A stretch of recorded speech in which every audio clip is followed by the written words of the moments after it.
জামালপুরে আজ পাড়ার সমাধান ক্যাম্প অনুষ্ঠিত হলো আবইঝাটি ১ নম্বর অঞ্চলে বাণী বিদ্যাপীঠ হাই স্কুল ও যোগগ্রাম অঞ্চলে যোগগ্রাম হাই স্কুলে।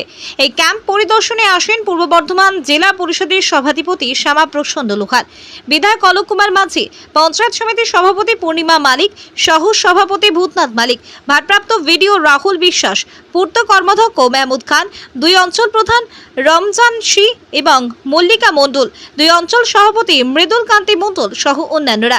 সভাধিপতি পাড়ার সমাধান ক্যাম্পের নির্দেশ, বুথের কি দাবি আছে সেগুলো দেখে উপস্থিত সাধারণ মানুষের সঙ্গে কথা বলেন।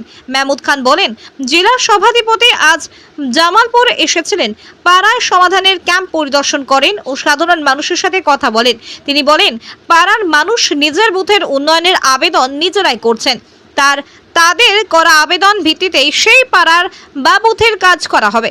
মুখ্যমন্ত্রীর এক অভূতপূর্ব পরিকল্পনা।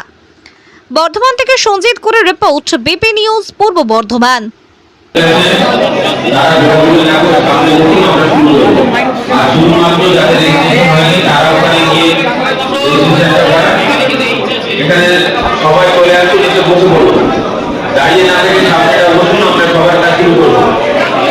বুথের যে পাড়ায় সমাধান এখানে উপস্থিত হয়েছেন আমাদের পূর্ব বর্ধমান জেলার সভাধিপতি শ্যামাপ্রসন্ন লোহার মহাশয়, উপস্থিত আছেন আমাদের জামালপুর বিধানসভার বিধায়ক মাননীয় অলোক কুমার মাঝি।